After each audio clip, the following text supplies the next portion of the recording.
Bom, bom dia, boa tarde, onde quer que vocês estejam.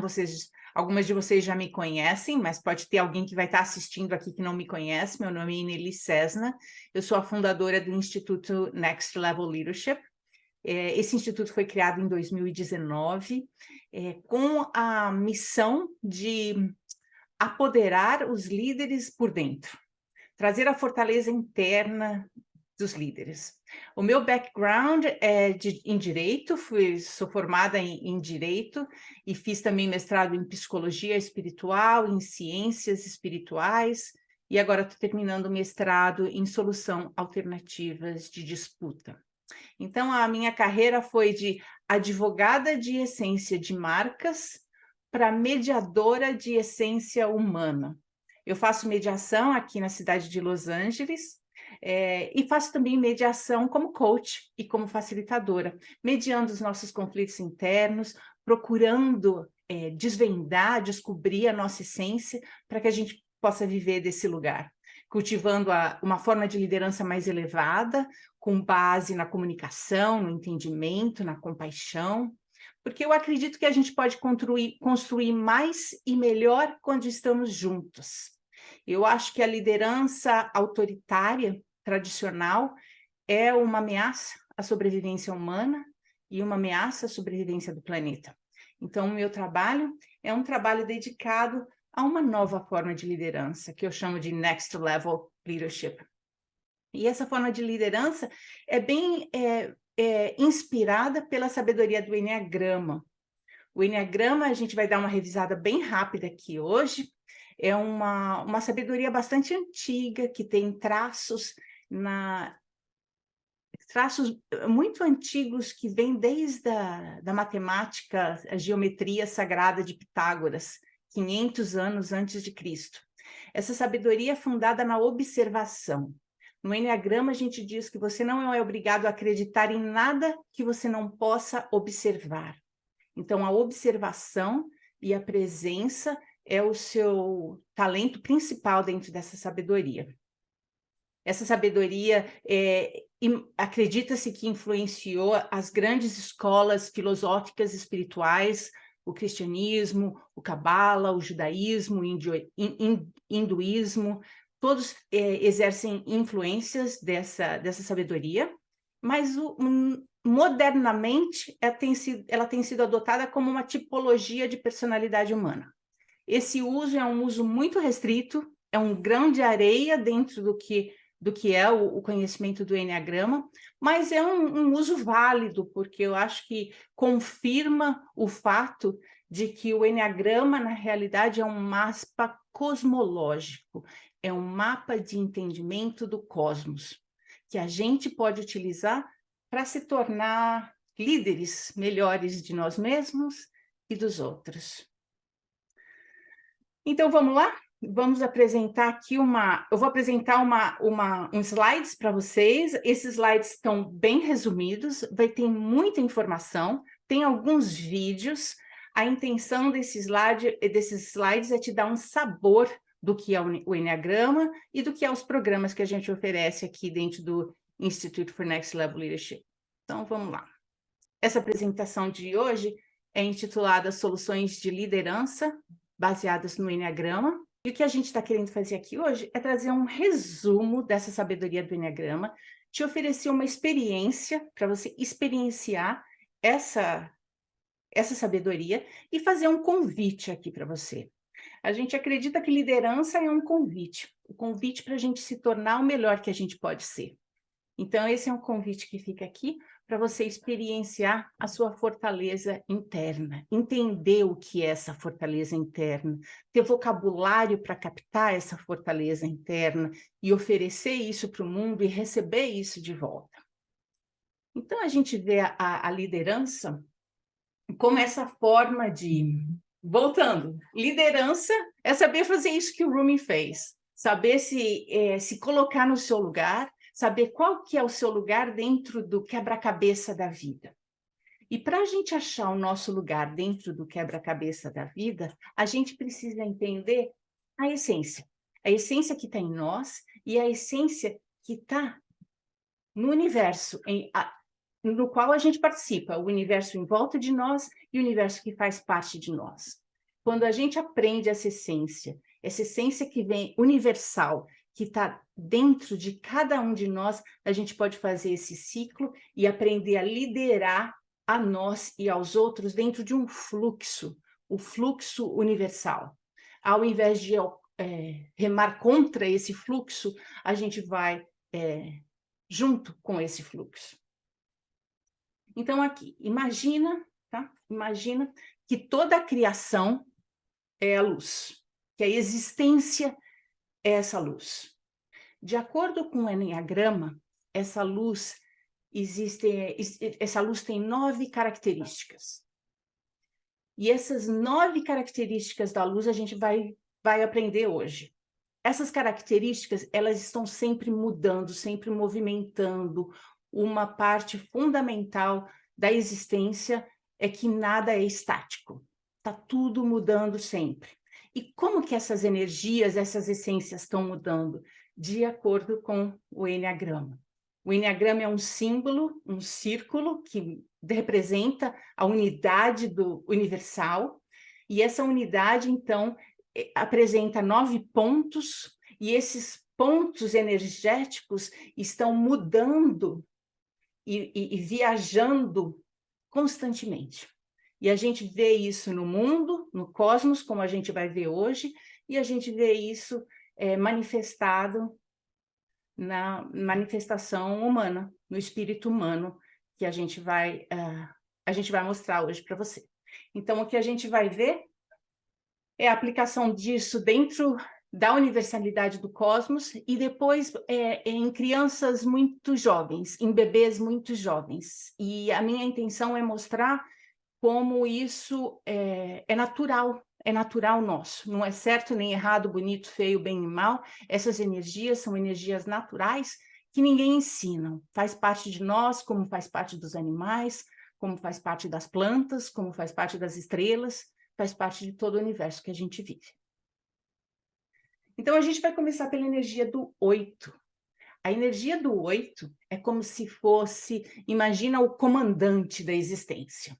Essa energia é uma energia forte, uma energia que é um disruptor de tudo que está acontecendo, do status quo. Essa energia vai desafiar o que está acontecendo.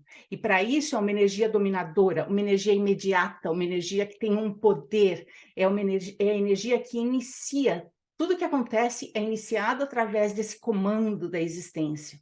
É forte, tem uma potência toda própria. A gente chama isso da verdade sagrada. É a energia que contém a verdade sagrada, como se toda a existência fosse uma única verdade. Dentro dessa verdade cabe tudo, acontece tudo. Essa energia poderosa, ela é vista dentro do cosmos dessa forma, o Big Bang. O Big Bang é a energia do 8, porque antes do Big Bang não existia nada, estava no status quo do nada, e de repente vem aquela energia forte, que é um disruptor do que acontece, e muda tudo que vem em seguida. A energia da caça, quando a gente caça, é aquilo que está dominando o outro para trazer para dentro. O acasalamento tem a energia do 8. A abelha rainha, que é a chefe de tudo, de todos ali, tem a energia do 8. Uma teia de aranha, que está ali segurando tudo, nada passa por ali que a teia da aranha não segura, não domina, tem a energia do 8. Os animais, quando marcam território, apresentam essa energia do 8. Então, vamos assistir aqui um filminho um pouco engraçado de como essa energia do 8 brinca entre os animais. Vamos assistir aqui.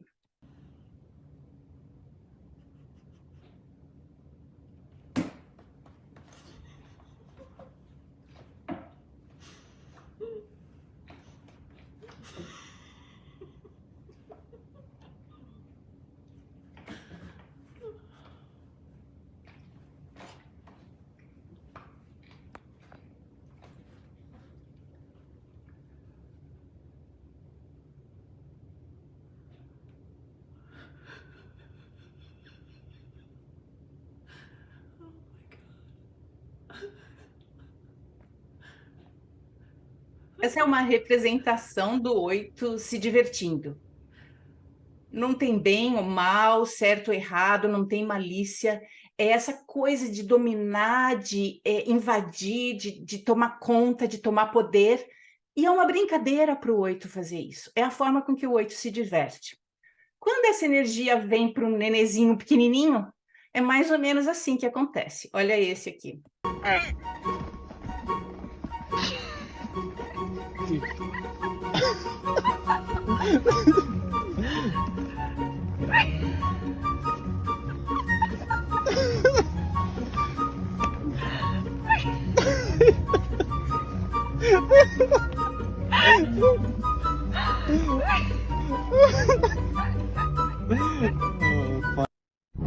Entende? A energia do 8 é o meu jeito. Não é bem ou mal, certo ou errado, é simplesmente o meu jeito, porque é meio aquela domina a verdade. Então, o 8 é considerado o líder poderoso, porque ele desafia o status quo, ele vai dominar e alterar o que está acontecendo, é meio o rei e a rainha, tem aquele poder, aquela sensação de poder, é um líder nato e é mandão, é chefe. Essa energia do 8 aparece muito na parte saudável nossa, como uma atitude de eu posso, uma atitude de autoconfiança, de vitalidade, de decisão e autonomia. Quando a coisa vai ficando não tão saudável, quando a gente vai entrando nas partes mais baixas da nossa personalidade, essa energia começa a ficar mais territorial, mais competitiva, mais provocadora, mais resguardada. E aí, quando a gente está realmente nos nossos piores dias, a nossa energia do 8 vai para esse lugar agressivo, confrontador, intimidador, abusivo, está procurando briga, o coração se fecha e a nossa intenção é colocar culpa. Quem foi o culpado? Quem que fez? Apontar o dedo. Nesse lugar vermelho, né, que chama a bandeira vermelha, quando a gente está precisando de ajuda, nesse lugar, o que está por trás da nossa consciência é um medo inconsciente de ser destruído, um medo de ficar sem potência. Desculpa aqui o erro de português. O medo de ficar sem potência, de ser rejeitado. E a mensagem interna que a gente recebe, essa mensagem, eu tenho que estar sempre no controle, porque se eu não estiver no controle, eu vou ser destruído, eu vou ser rejeitado, eu vou ficar sem potência. Então, essa bandeira vermelha serve para trazer a possibilidade da gente olhar para a simplicidade. Como é que eu posso olhar para o que está acontecendo de forma simples? Como que eu posso voltar para o básico? Voltar para o inocente? Então, 3 coisas que a gente pode fazer aqui. 1, relaxar o controle. Calma, relaxa o controle. Como é que eu posso abrir meu coração, olhar para as coisas com o coração e permitir a vulnerabilidade? Permitir a vulnerabilidade significa falar, olha, eu não sei, eu não entendo, dá para você me explicar? Coisas do gênero, tá certo? Vamos para a energia do 9. A energia do 9... Oi, Inê, posso fazer uma pergunta aqui antes do 8? Sim, pode fazer. Você voltar no slide anterior, Hum. e que eu não sei, eu fiquei com uma dúvida agora que você falou, não tinha percebido isso ainda. Você falou que o caminho é a simplicidade. E aí me ocorreu um insight. Eu percebo que às vezes, aí eu não sei se cai na manipulação, enfim, mas deixa eu te contar. Eu percebo que às vezes eu vou tentar ir para a simplicidade, mas eu sou simplista. Uhum. É como se eu reduzisse para caber ali, sabe? Eu reduzisse a situação para ela caber e eu ter controle. Aí o simplismo é uma forma de manipulação, né? Eu saio da simplicidade. Então eu queria entender um pouco mais na sua visão, o que que seria essa simplicidade? Como eu posso diferenciá-la de cair nesse lugar de simplismo, sabe? Uhum. Sim, essa é uma ótima observação, porque a gente pode. A simplicidade que eu estou colocando aqui, ela vai em contradição com a complexidade, porque o 8 ele tem a mania de grandiosidade. Você imagina o Big Bang, é uma coisa grandiosa. O 8 aparece com uma energia muito grandiosa. Então, essa simplicidade é como que eu volto para a inocência? O que, que realmente é importante aqui? Qual é o foco da questão? Então, é essa coisa de voltar para o foco. É não simplesmente olhar a coisa de forma simples, para tentar manipular, mas simplesmente entender qual é o ponto-chave da coisa, qual que é o foco. Eu não sei se isso ajuda, mas eu vou pedir para vocês escreverem as suas perguntas e a gente perguntar tudo no final, para dar tempo da gente olhar tudo, porque a gente tem um material muito grande hoje, e aí no final a gente pode pegar todas as perguntas. Tá bom assim? Tá ótimo, obrigada. Então, se tiver mais alguma pergunta sobre isso, escreve e no final a gente volta a falar sobre isso. Tá? Ok, vamos para o 9.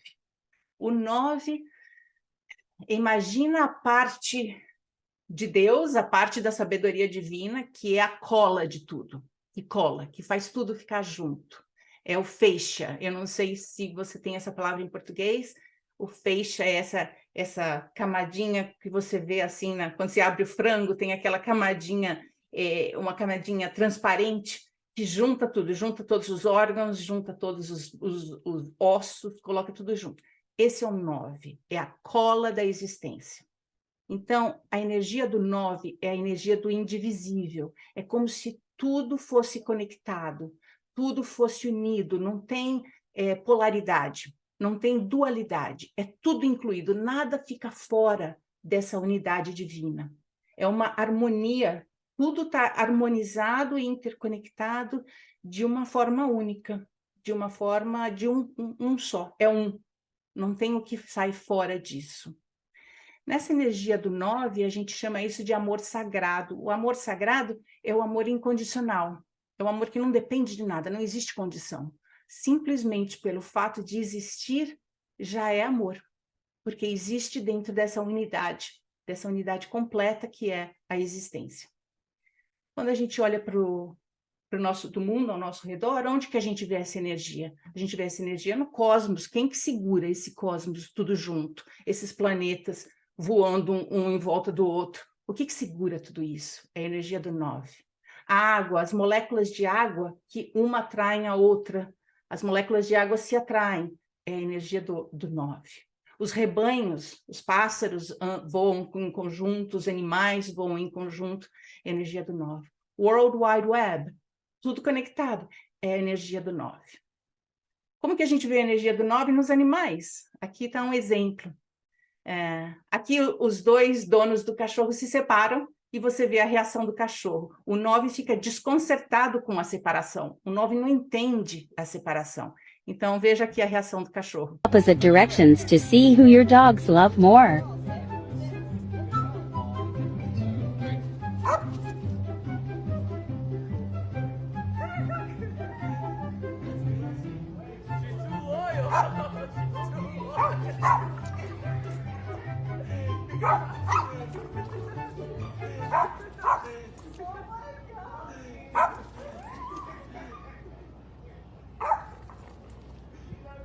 Run in opposite directions.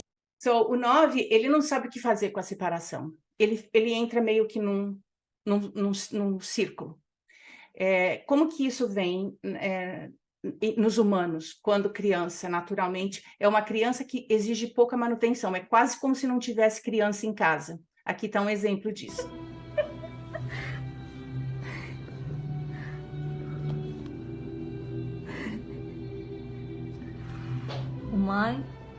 Umay, kalk kızım, kalk yerine yat. Umay.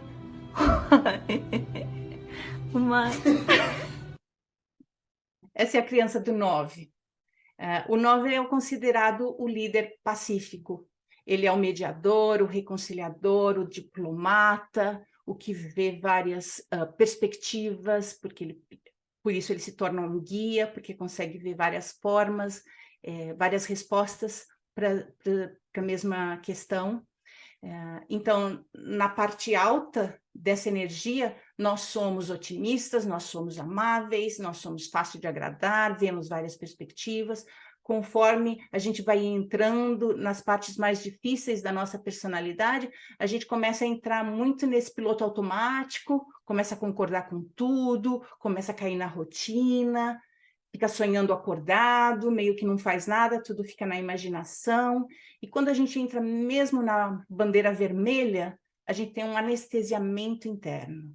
É uma indiferença com relação à vida, uma apatia, meio que um passivo agressivo, aquela raiva fica meio guardada lá dentro e a gente se torna negligente com nós mesmos e com os outros. O que está por trás disso é um medo de estar desconectada, um medo de estar cortada.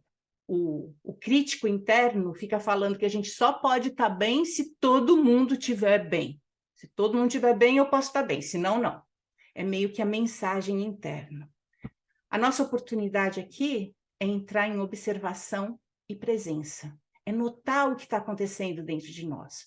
Porque quando a gente está na bandeira vermelha, a gente entra nessa anestesia e a gente não sabe mais o que está acontecendo dentro de nós. Então, se observar e entrar dentro dessa presença e ali dentro saber que a nossa participação é importante. A nossa presença tem valor, é importante. Então, se fazer presente, se apresentar, queira, não queira, goste, não goste, tá bem, tá mal, vai lá, se apresenta. E nessa apresentação a gente começa a se engajar novamente com a vida, com o que está acontecendo e a participar. Ok, vamos para a energia do 1, então. Aliás, eu quero falar que isso aqui é um resumo bem resumido, porque tem muito mais sobre o Eneagrama. Mas vamos lá. A energia do 1 é considerada o avaliador da existência. É a parte de Deus que está contando, que conhece todos os cabelos da sua cabeça, que conhece todos os pássaros no céu, que conhece todas as gramas do jardim. É aquela parte de Deus que conta tudo direitinho. É essa bendição, essa parte sublime de Deus, onde tudo tem o seu lugar e cada coisa tem um lugar para ser, uma organização, uma estrutura, uma ordem, uma integridade divina. Por isso você não vê nenhum planeta saindo de tangente da órbita. Às vezes a gente pode calcular quando que Mars vai se alinhar com Vênus, vai se alinhar com a Terra, porque tudo segue essa ordem, essa estrutura, essa organização, essa adequação divina. A energia do 1 é chamada da perfeição sagrada, tudo se encaixa dentro dessa perfeição, e a gente observa ela no cosmos, assim, os animais fazendo o ninho, colocando todos os pauzinhos ali direitinho para fazer o ninho, no caso dos passarinhos, os animais se limpando, a nossa tendência de contar o tempo. Quando que isso começou, esse negócio de contar o tempo, essa energia divina? A programação de computador, tudo isso é energia do 1 se manifestando. Esse vídeo agora é um exemplo muito engraçado dessa energia do 1, de como as coisas parecem assim, que até nos animais tem uma certa estrutura, uma certa ordem, tá aqui. A serenidade do 1.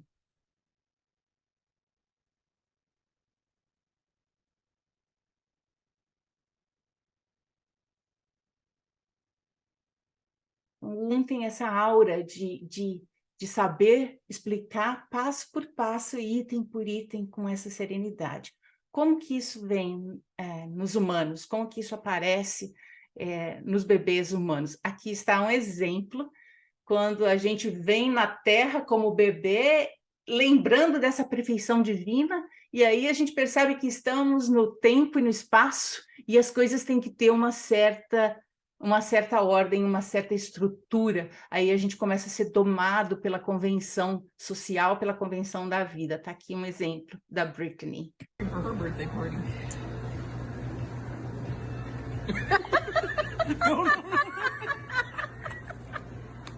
Legally, let go. Let go. Let go. You gotta help Britney.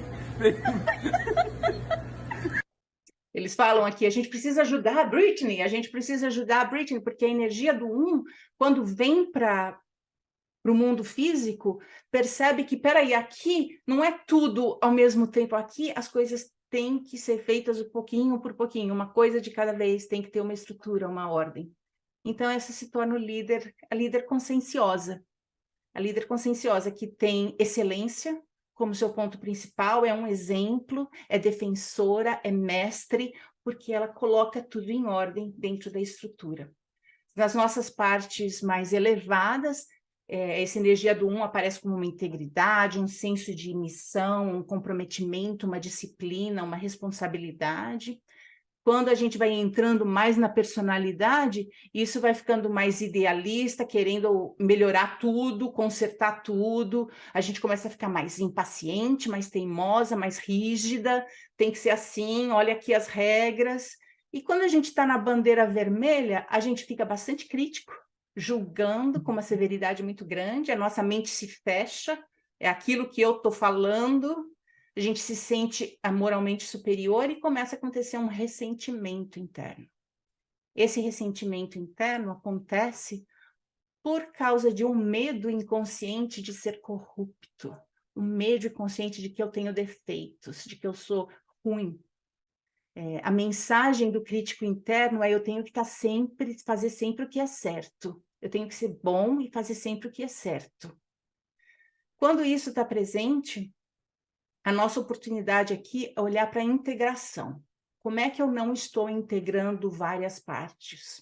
Que tudo tem várias partes. Como é que eu estou colocando rédeas para a minha visão? Como que eu posso abrir e integrar mais? Porque quando eu começo a integrar, eu começo a permitir explorações de coisas novas, começo a usar a criatividade, começo a entrar para a espontaneidade, para a flexibilidade, que vai me permitir uma integração maior. Ok, a energia do 2. Vamos lá, quase lá. Energia do 2. O 2 é uma energia linda, como todas, né? Porque se você não pode tirar nenhuma dessas energias da existência, se você tirar qualquer energia dessa existência, a existência não existe. Então, todas elas são imprescindíveis. O 2 é a energia considerada como se fosse o cordão umbilical da existência. O que é isso? O cordão umbilical é aquele que provém, que nutre, que dá sustento, que se doa, que alimenta. Ele dá tudo. É o que faz a gente sobreviver aqui na Terra. Tudo aqui na Terra existe porque existe uma energia que está nos provendo, que está nos dando vida. E a energia do 2 é a energia que quer fazer isso. Quer doar e dar, mas eu não preciso receber nada, eu não preciso de nada. Eu só estou doando e eu só estou dando. Essa é a energia do 2. É considerada a vontade divina e a liberdade divina. Porque a gente percebe que a única forma de se ter liberdade realmente é a gente estar de acordo com essa vontade divina. Essa vontade divina que está nos alimentando, que está nos nutrindo, que está nos provendo, é a única forma de liberdade. Quando a gente olha para cosmologicamente, a gente vê essa energia dando de mamar nos animais, alimentando, nutrindo, cuidando um do outro, na simbiose das plantas, como a orquídea que vive do caule da árvore, alguns animais, passarinhos que vivem dos pelos do cabrito, coisa assim. Essas relações simbióticas representam a energia do 2, cosmologicamente falando. E aqui está um exemplo dela nos animais. You got a friend in me. You got a friend in me. When the road looks rough ahead and you're miles and miles from your nice warm bed, you just remember what your old pal said. Boy, you got a friend in me. Yeah, you. Você percebe que todos nós temos todas essas energias, entende? Aqui está como a gente vê isso no nenê muito, muito jovem. Está aqui um exemplo. Você sabia? Iti Maria, neném, Iti Maria. Seu papai deixa você ser sabia? Iti Maria. Entende? Nós queremos ser os provedores do amor, né? E assim a gente se torna um líder atencioso. O líder atencioso, que é prestativo, que é doador, que é zelador, que é o amigo dedicado. Nas nossas partes mais evoluídas, a gente é amável, carinhosa, empática, tem aquela consciência de serviço, a gente é generoso. E conforme a gente vai entrando nas partes mais baixas da personalidade, a gente começa a querer agradar demais, começa a se tornar muito sentimental, começa a ter aquela necessidade de conexão, começa a se auto-sacrificar por causa dos outros. E a bandeira vermelha, quando a gente realmente precisa de ajuda, é quando a gente começa a ser o mártir dá por aquele motivo de orgulho, eu posso te dar, eu sei mais, eu consigo mais, eu faço mais, eu vou conseguir te dar, e assim você vai me amar. Existe uma agenda por trás da nossa ajuda, existe uma intensidade, uma manipulação, é como se a gente desse por causa de uma carência interna, que a gente está exigindo um recebimento de volta. E nesse lugar de carência, o que existe é uma mensagem inconsciente, um medo inconsciente de ser mal amado e de não ter amor. E o crítico interno, então, fica dizendo, não, você tem sempre que ser amável para os outros poderem te amar. Você tem que amar para ser amado. Essa é a mensagem interna que alimenta esse medo de ser mal amado. Se eu for mal amado e não ter amor, eu não tenho razão de ser. Então, se nesse lugar, a nossa oportunidade é olhar para a colaboração. Como que é que existe uma troca? Como que a gente colabora? Não sou eu que estou dando, mas eu também estou recebendo de forma natural e espontânea, sem necessidade, porque é assim que é a vida. A vida se faz através da colaboração. Aí eu começo a perceber quando que eu estou me entrosando, uma intrusão muito forte dentro do processo do outro. Eu começo a permitir que o outro tenha a dignidade do seu processo.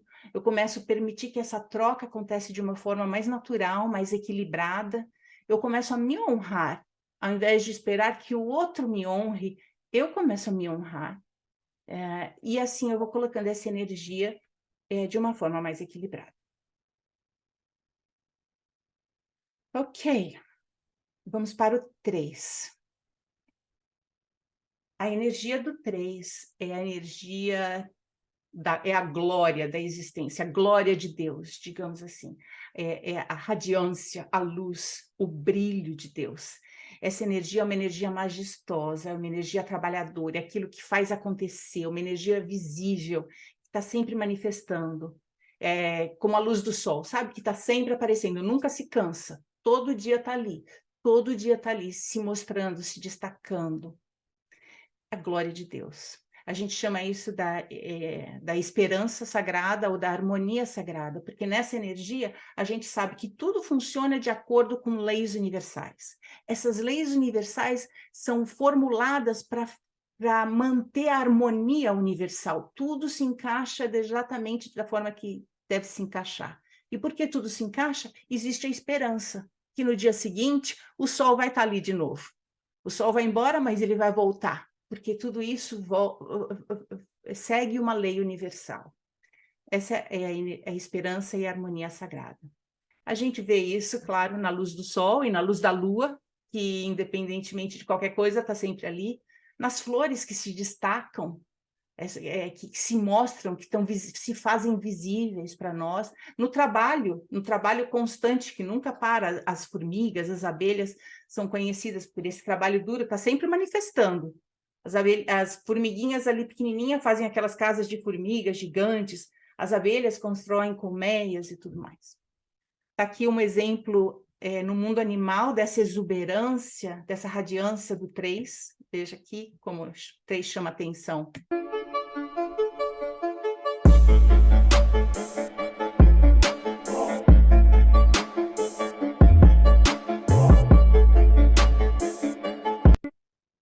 Como que o 3 se desenvolve nos humanos? O 3 se desenvolve nos humanos através dos aplausos. Veja aqui um exemplo.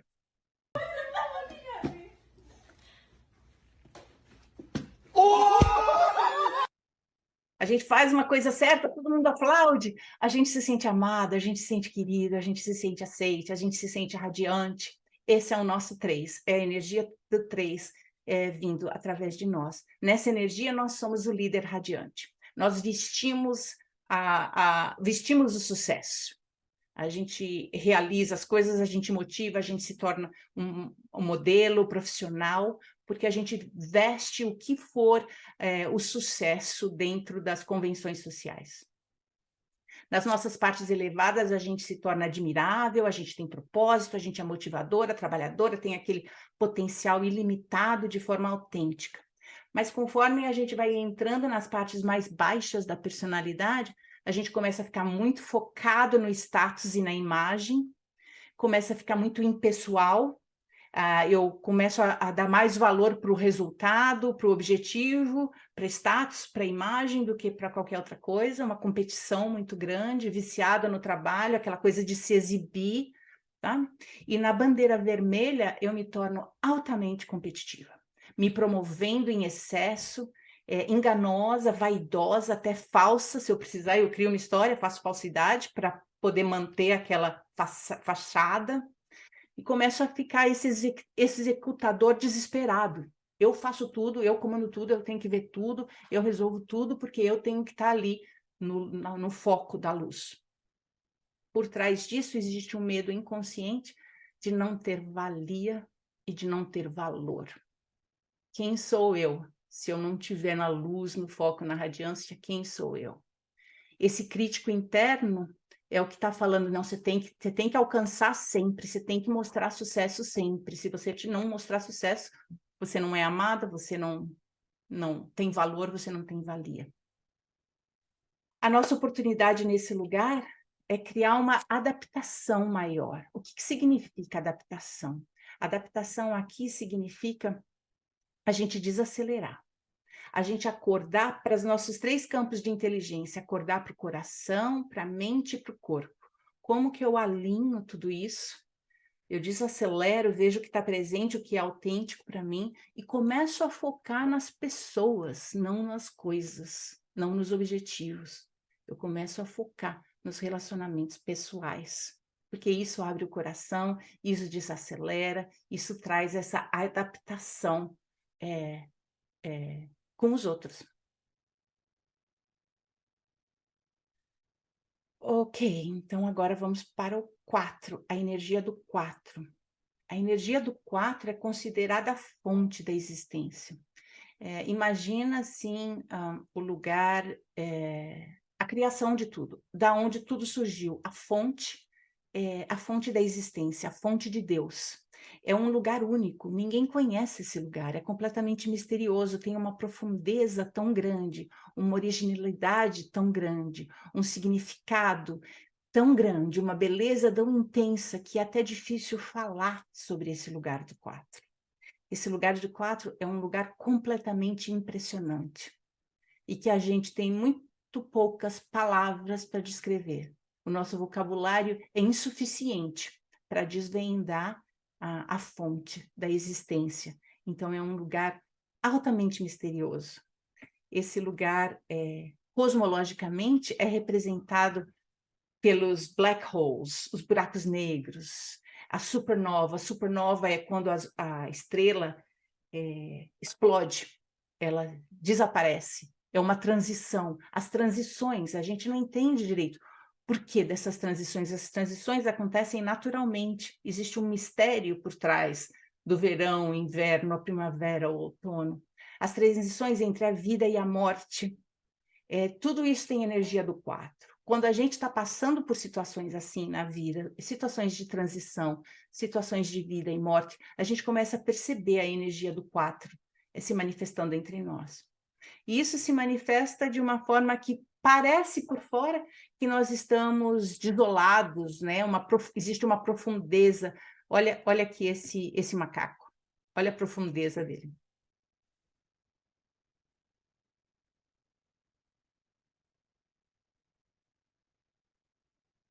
Você entende como esse macaco... Todos nós entendemos como esse macaco está se sentindo. A gente já passou por momentos assim.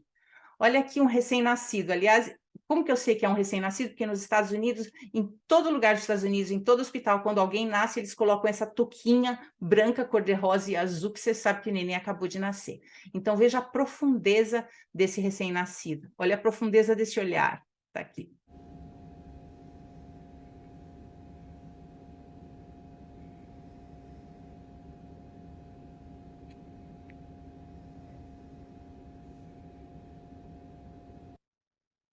Você entende a energia do 4 ali? Ele acabou de nascer e parece que ele está vendo mais do que ele está vendo. O 4 é o líder intuitivo em nós, é o romance dentro de nós, é aquele que consegue acessar as emoções, que entra, a gente chama de individualista, porque a gente se torna individualista à medida que a gente está colocando todas essas emoções, essa profundeza em perspectiva. A gente se torna criativo, misterioso, é o 4. Nas nossas partes mais elevadas, a gente é bastante diferente, a gente atenta a sentimentos, a gente causa uma impressão nas pessoas e no mundo. Existe essa atividade refletiva, existe um significado, um propósito, uma natureza apaixonada pela vida e uma intimidade com tudo e com todos. Quando a gente vai entrando nas partes mais baixas da personalidade, a gente começa a ficar mais dramatizada, a coisa começa a parecer mais drama, aquele aquela romance, aquela dor de coração, assim, que foca no que a gente perdeu no passado, super sensível, a gente se sente mal compreendido e começa a ficar meio temperamental, feliz, alegre, vai subindo e descendo.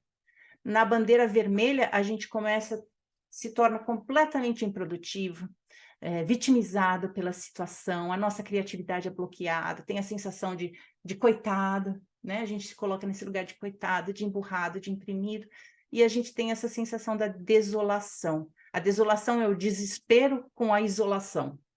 E esse lugar de desespero e isolação tem por trás dele um medo de não ter identidade, um medo de não ter significado.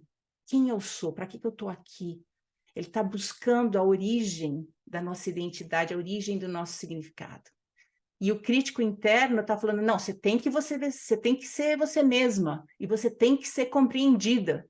Mas eu não sei nem quem eu sou, eu não sei nem de onde eu vim, eu não sei nem qual é o meu significado. E a gente se torna completamente perdido nessa energia do 4. A oportunidade aqui é procurar estabilização. Como é que eu estabilizo a coisa?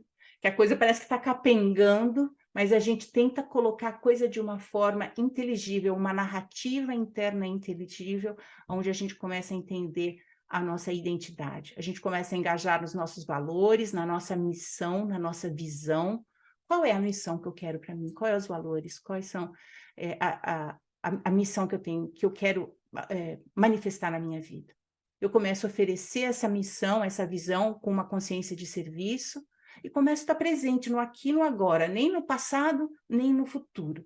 Tudo que eu tenho é o aqui e o agora, como que eu vou fazer os meus valores, a minha missão, a minha visão, presente no aqui e no agora, dentro dessa consciência de serviço. Ok. Temos 3 mais. Ok, a energia do 5. A energia do 5 é como se fosse os olhos da existência. As janelas, é aqui a parte de Deus que vê tudo, que observa tudo, que sabe de tudo, que conecta as coisas, é a sapiência universal. Quando a gente começa a conectar os ponteiros, investigar tudo e ver como que tudo se encaixa, a gente começa a ganhar clareza. E essa é a energia do 5. É chamada da transparência sagrada, ou a sapiência sagrada. Isso porque quando a gente entra nessa energia, é como se a gente olhasse para uma coisa e você consegue ver o que traz, por trás daquilo, por trás daquilo, por trás daquilo. Você vê várias camadas de verdade, tudo de uma vez só. E aquilo te traz essa energia do 5, essa energia altamente investigadora e observadora. Onde que está isso cosmologicamente? Está nos flocos de neve, por exemplo. Os flocos de neve, cada um é diferente do outro. Todos são flocos de neve, mas cada um tem a sua peculiaridade. As nossas impressões digitais, elas são todas iguais, mas cada uma não existe impressão digital igual. Cada uma tem a sua peculiaridade. Os padrões da natureza são todos parecidos. As flores que você vê têm todos os padrões parecidos, mas nenhuma é exatamente igual. Então, quando a gente entende isso, a gente começa a entender a multiplicidade dentro da unidade. Essa energia observadora, está aqui um exemplo engraçado desse gatinho, quando o seu gato é um 5, veja aqui.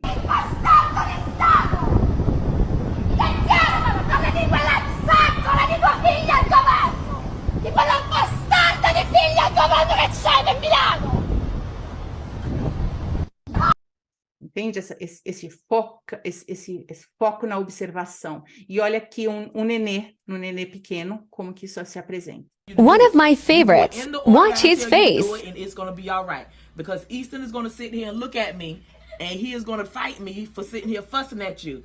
I don't know why he trying to always see what I'm saying to you and always in my mouth like he gonna beat me or something. But I don't know what he think he gonna do, because he can't even get in a walk and move around yet. But he think he gonna beat me, because I see you. Now you gonna turn your head like I wasn't looking at, that you weren't looking at me? Oh, so it's like that? You gonna take up for Amari like that even when you get older? Or you gonna help me beat up? What's it gonna be? You gonna take up for her? Or you gonna help me beat up? Or you just gonna love on your auntie? Eu adoro a mãozinha dele assim, sabe? Você vê que ele tá conectando os ponteirinhos ali. É muito parecido com o 4, mas o 4 tem aquela coisa mais de desolação, assim. E o 5 é uma coisa mais intelectual, de querer entender como é que as coisas se conectam.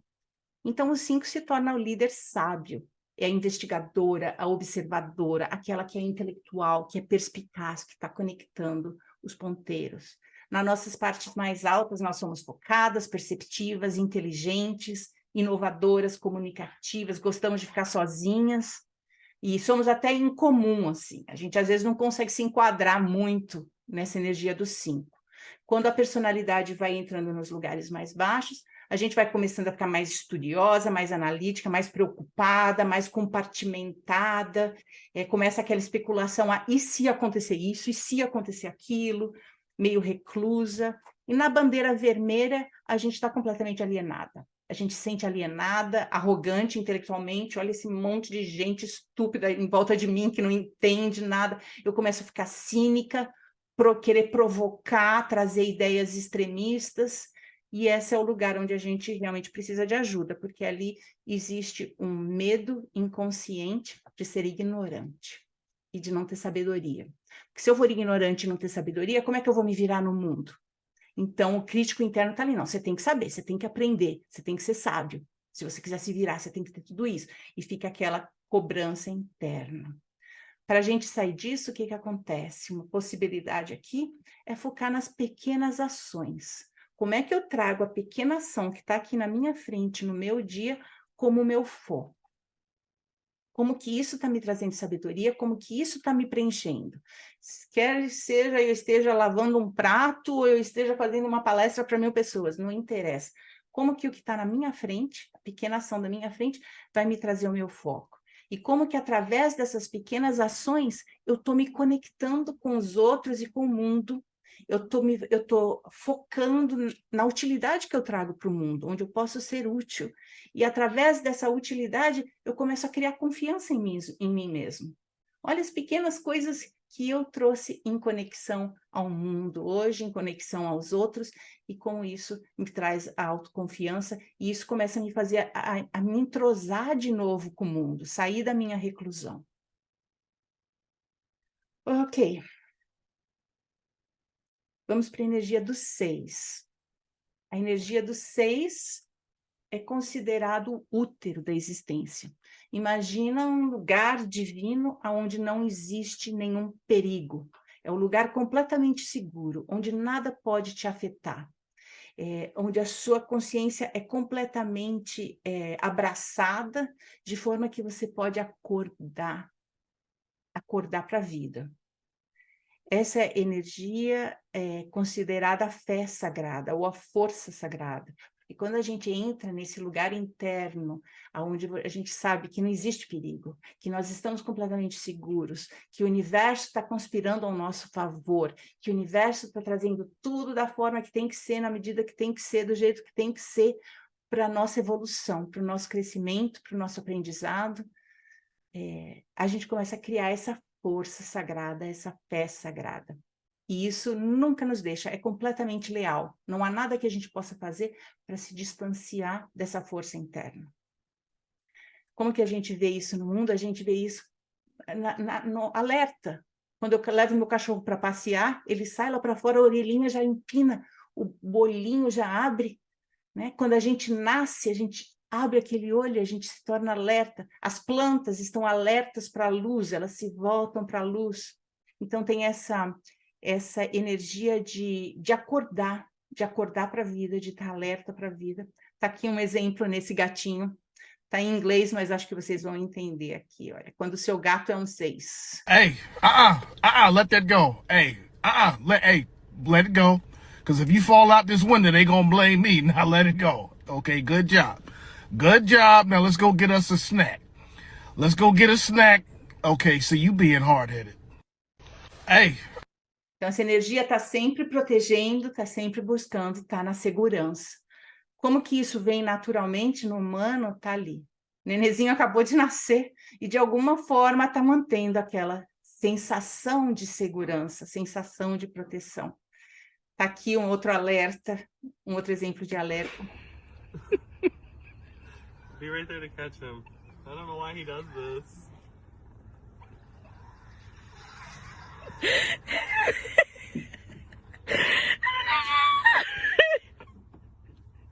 O pai está dizendo, eu não sei por que ele faz isso.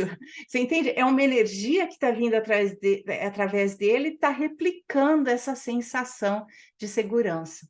Então, essa energia do 6 é o líder guardião. É um líder leal, que é guardião, que é cauteloso, que está questionando as coisas para ter certeza que está tudo seguro. Nas nossas partes mais elevadas, nós estamos sempre preparados, somos precavidos, a gente é fiel, dedicado à cooperativa, prezamos a comunidade. Conforme a gente vai diminuindo, indo para os lados mais baixos da nossa personalidade, a gente começa a ficar muito cuidadoso, muito questionador, não acredita em nada, meio que cético, meio que ambivalente, ansioso, será que isso, será que aquilo, tentando encontrar aquela ideologia que vai me salvar das coisas. E na bandeira vermelha, a gente se torna completamente cínico, começa a pôr medo em tudo, sabe, tudo dá medo, conta aquelas histórias, né? Ah, se não fizer isso, vai morrer. Começa a ficar paranoico, começa a entrar em pânico, tudo é suspeito. E nesse lugar a gente precisa realmente olhar para o medo inconsciente, que é esse medo de estar sem orientação e sem suporte. O crítico interno dessa energia está dizendo para a gente, você tem que fazer sempre a sua obrigação e fazer com segurança. Se você não fizer tudo direitinho, com segurança, você vai se ferrar. Então aí é onde começa a criar esse crítico interno. A nossa forma de lidar com isso é entrar naquela confiança básica, naquela energia. Tem uma energia que está me respirando, que está batendo o meu coração, que me quer vivo nesse momento. Como que essa energia me mantém? Como que essa energia se torna o meu alicerce? Como que eu entro nessa confiança interna? Eu não preciso confiar no mundo, mas eu preciso confiar nessa energia que me mantém. E dali eu começo a usar a minha intuição, começo a confiar mais em mim mesma e criar um contato direto com essa força interna de Deus. Não é uma coisa intelectual de entender o que Deus é, ou de falar de Deus. É uma coisa mesmo interna de eu sentir que aquela energia está ali comigo e nunca vai me deixar. E não tem nada que eu possa fazer de errado que essa energia vai me deixar. Ela não vai embora. Ela está ali, batendo o meu coração e me respirando, e está sempre lá me mantendo. E, por fim, a energia do 7. A energia do 7 é a semente, a potencialidade da existência. Então, imagina a energia do 7 como a energia de gerar. Ela está sempre crescendo, sempre expandindo, querendo crescer, querendo criar coisas novas. Está sempre orientado para a expansão, para o maior, para a possibilidade. É a possibilidade de vida, a expansão. O universo continua expandindo, continua crescendo. E a gente chama isso da sabedoria sagrada, ou plano sagrado, o trabalho sagrado. A sabedoria sagrada é essa sabedoria que sabe para onde expandir, está buscando novos caminhos, novas formas. E essa sabedoria vem desse trabalho sagrado interno, da gente manter estar em conexão com todas essas energias e se manter nesse trabalho interno, onde esse plano começa a se revelar e essa sabedoria começa a nos mostrar a expansão. Cosmologicamente, a gente vê isso nas raízes, né? As plantas crescendo e as raízes estão sempre crescendo, as sementes estão sempre crescendo, a polinização, que é essa forma de expandir, a fertilização é a energia do 7, é uma energia que está muito disponível ao novo. Tá aqui a gente vê uma nova forma do urso se banhar.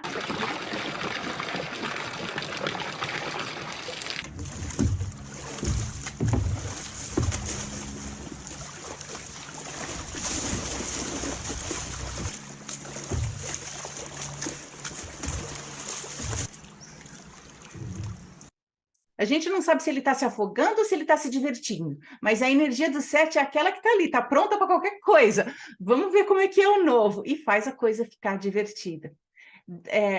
No nenê pequeno, se manifesta muito como o nenê usa objetos de transição, como uma chupeta, um cobertor, uma forma de se divertir que faz com que o nenê, então, crie uma aventura maior, uma descoberta maior de vida. Está aqui um exemplo disso.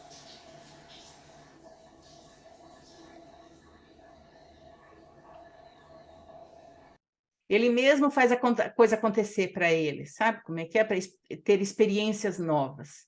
Então, esse é considerado o líder entusiasmado. É o líder otimista, é pioneira, é aventureira, tem aquela vontade de liberdade, de explorar, de crescer, de ver coisas novas. Nas nossas partes mais elevadas, a gente é alegre, está sempre olhando para frente, tem essa espontaneidade, essa energia, essa felicidade sempre positiva. Nas partes mais complicadas da personalidade, a gente começa a ficar muito consumista, começa a buscar muita felicidade lá fora, sabe como é que é? A busca do prazer, hiperativa, faladora, querendo fazer 1000 coisas ao mesmo tempo, impulsiva, começa a se espalhar para todo lugar e não consegue fazer nada. E aí, na bandeira vermelha, a gente está nesse estado de antecipação. O aqui, o agora nunca está bom. É sempre, ali, quando eu for fazer aquilo, quando eu for ali, está sempre bom lá longe. E existe essa forma insatisfeita de ser, até insensível, insistente, começa a criar tendências a vícios, e é uma forma de escapar da vida. E atrás disso existe um medo inconsciente de ser privado das coisas, de estar encurralado.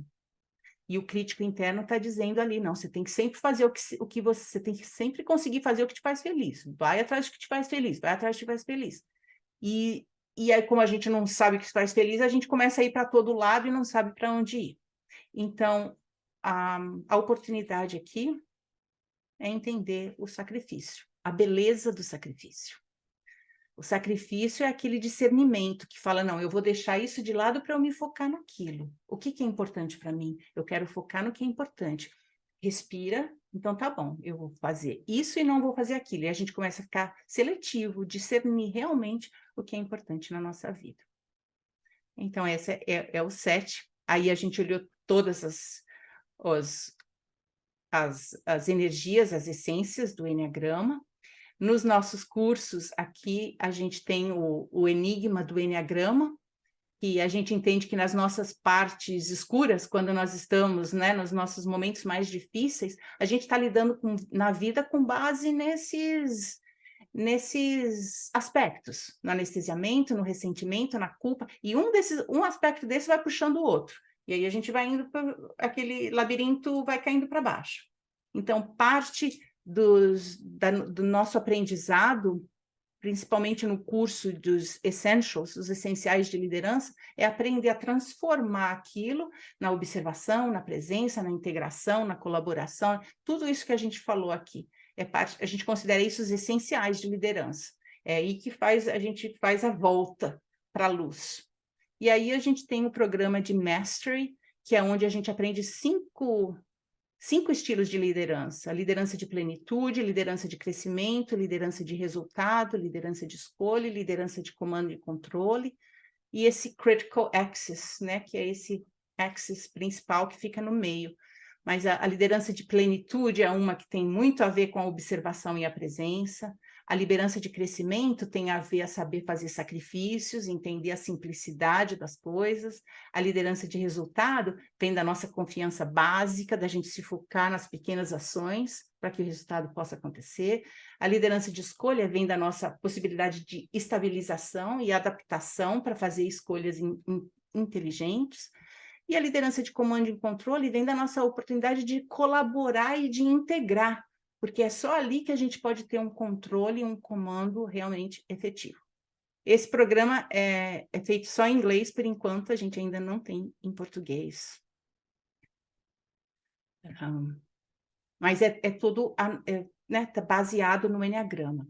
Mas eu queria anunciar que o nosso programa é em português, a primeira vez que a gente está fazendo o Enneagrama Brasil em português, começa em agosto, de agosto a dezembro. Está aí para quem tiver interesse, me avisa, entre em contato comigo.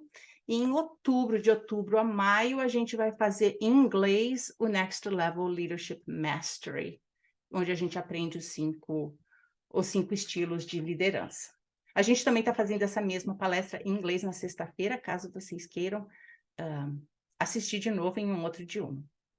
Então, tá aqui, eu vou parar de apresentar agora os nossos slides e abrir para a nossa conversa. São 4 horas, não, já terminamos a hora. Se vocês precisarem sair, podem sair. Se vocês tiverem perguntas, podem ficar, mas fica aqui. Espero que tenha sido útil esse aprendizado. Bom, para mim foi super útil, acho que para todos, né? Nenhum tipo de informação compartilhada aí não seria útil, pelo menos pelo conteúdo aqui que a gente pôde beber da sua fonte. Eu queria aproveitar, quando você falou, lá no comecinho, Ineli, você falou acordar para os nossos 3 campos de inteligência. E esses 3 campos de inteligência, eu não sei se eu anotei correto, mas mais ou menos, quando você fala desses 3 campos de inteligência, a gente está falando de coração, mente, corpo, é isso? Mais ou menos isso? Que seriam esses 3 campos da inteligência? O Enneagrama, o Enneagrama ensina esses 3 campos de inteligência, centros de inteligência. O centro de inteligência do corpo é bem focado na energia do 8, do 9 e do 1. O campo de inteligência do coração é focado na energia do 2, do 3 e do 4. E o campo de inteligência da cabeça, né, o intelectual, é focado no 5, no 6 e no 7. Isso não significa que nós não temos todos, mas significa que, dependendo das energias que a gente está manifestando, a gente está acionando um centro de inteligência mais do que o outro. E aí, essa forma de viver, de acionar um centro de inteligência mais do que o outro, causa um desequilíbrio. E à medida que a gente começa a se observar e aprender a alinhar esses centros de inteligência, as nossas decisões começam a ficar mais estabilizadas, com uma adaptação maior, com um significado maior, com uma serenidade maior, com uma autenticidade maior, com uma coragem maior. Todos esses aspectos do Enneagrama começam a nos fortalecer. Nelly, por que você começou do 8? Então, esse é interessante, porque a maioria dos cursos do Enneagrama vão começar do 8. E eu gosto de começar do 8, porque o 8 é uma energia muito imediata. O 8, ele tá na tua cara, assim. É aquele que vem e já te fala logo de cara, ali, não tem meia história, não tem floreamento. É uma energia... E o 8, ele quebra o status quo. Então, se tá tudo de um jeito, o 8 vem e pá, te joga na cara, assim, tá bem ali na tua cara. Quando nós estamos na energia do 8, muitas vezes nós não sabemos dessa intensidade da nossa presença. E às vezes da intensidade das palavras que a gente usa. Mas as pessoas que estão por fora, é como um Big Bang, assim, tá? Tem aquele, nossa, ele me ofendeu. Nossa, a gente se sente ofendida, a gente se sente dominada, intimidada várias vezes. Mas a pessoa que está no 8 é como os 2 gatinhos ali, né? Um em cima do outro. Não é uma coisa bem ou mal, certo ou errado, é simplesmente uma energia natural que está vindo através de nós. Então, entender esse 8 faz com que a gente comece a trabalhar essa energia de uma forma muito mais equilibrada, mesmo porque nós precisamos aprender a viver essa energia também. Tá, e aí uma pergunta minha, a gente já conversou sobre isso, né? Eu já fiz essa análise do meu perfil, e a minha pergunta para você é assim, embora eu sei que eu possa ter, que eu possa circular entre esses números, eu tenho um número de essência. Assim, é o perfil da pessoa, e é claro que a gente pode trabalhar uma coisa ou outra para, né, circular dentro desses números, mas existe um número de alma, assim, a pessoa nasceu isso, ela vai ser isso, mas ela vai poder transitar por outros? É exatamente assim. Eu acho que, bom, observando os meus clientes, a mim mesmo, os meus filhos principalmente, né, que eu tive a oportunidade de observar desde que nasceram, eu acho que quando nós nascemos, os bebês, eles apresentam muitas dessas energias. Se você observar o mesmo bebê, ela vai apresentar muitas dessas energias, e até a criança. Mas na adolescência, você já começa a ver a predominância de uma energia sobre a outra.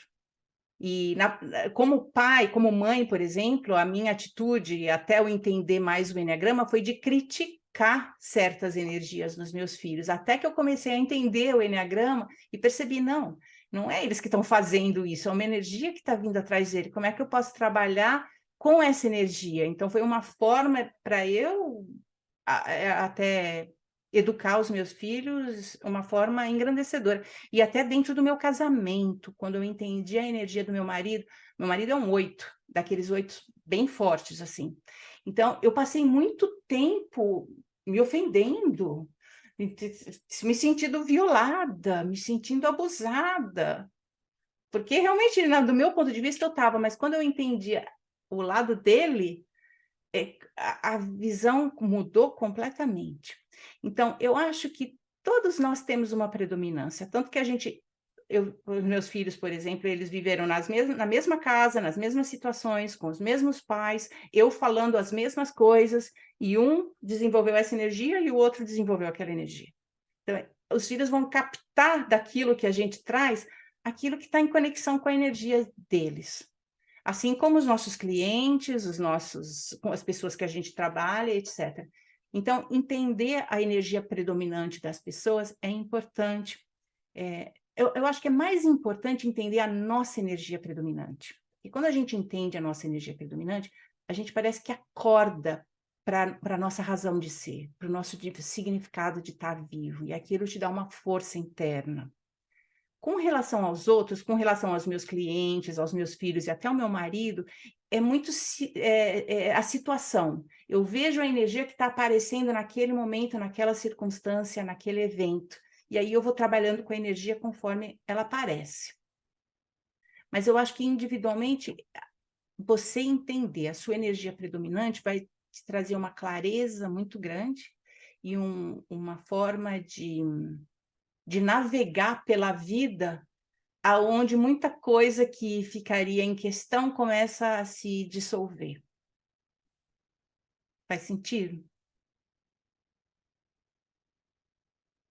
E aproveitando rapidamente, então, baseada nisso, a gente não está falando não tem fases, né? Não tem um escalonamento. Então, hoje eu estou 8, mas meu objetivo é chegar no 3 porque tem tais características. Ou a gente não percorre, pelo que eu estou percebendo, a gente não percorre, não são objetivos, etapas a serem conquistadas.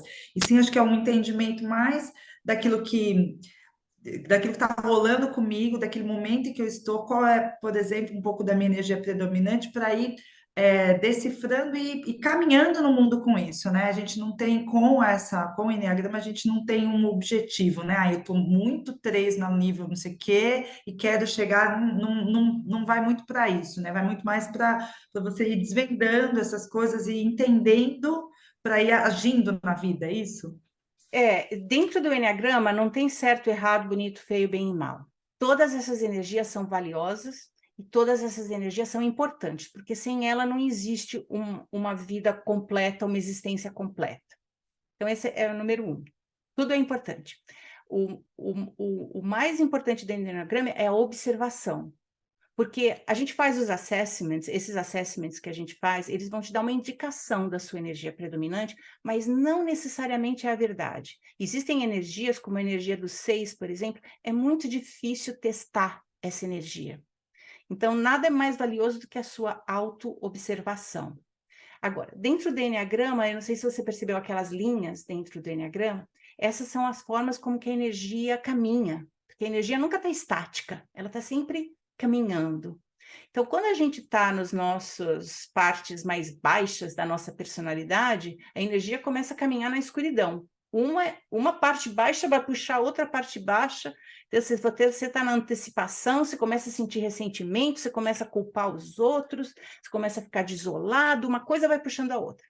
E aí, conforme a gente vai se elevando, também a luz vai puxando a outra. A serenidade vai trazer a inocência, vai trazer a autenticidade, vai trazer coragem, vai trazer... Então, também a luz vai uma puxando a outra. Então, o interessante dessa sabedoria é a gente perceber quando que eu estou na escuridão, quando que eu estou na luz. E quando que eu, independentemente de qual que seja a energia, e quando eu estou na escuridão, o que que eu posso fazer para me lembrar da luz? Porque a luz não foi embora, é simplesmente eu esqueci. Eu esqueci, eu caí naquele véu da ilusão. Como é que eu me lembro? E esse é todo o trabalho de coaching que a gente faz, todas vocês já tiverem essa experiência, é relembrar da nossa essência, relembrar daquela luz. Eu sou faladora, eu estou no modelo da energia da falante, mas é porque eu acho muito interessante também, porque eu me reconheci um pouco, por isso que eu queria saber se eu estava um pouco na linha do entendimento, porque em alguns momentos, né, no decorrer da apresentação, eu super me identifiquei com várias situações eu não consegui, óbvio, que a gente está falando que tem estudo, a Cibele falou que já fez com você, é que eu tô meio míope mesmo, não enxerguei seu nome, Cibele.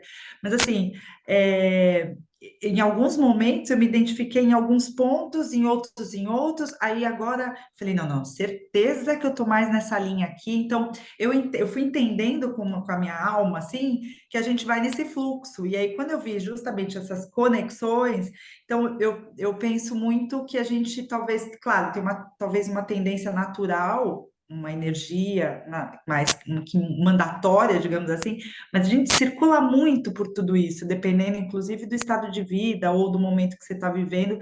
Você pode ter uma característica um pouco mais do 4, mas você está ali na linha vermelha ou na linha amarela, não sei.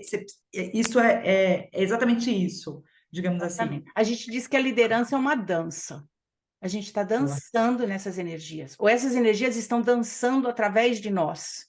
Porque não adianta você querer falar, não, eu vou ser essa essência, eu vou ser aquela. Não, a essência vem através de você. A melhor coisa que a gente pode fazer é observar que essência que está aqui agora. E como é que eu vou me posicionar em direção a essa essência, ao invés de resistir à essência. Ótimo, gente. Muito obrigada por estar aqui.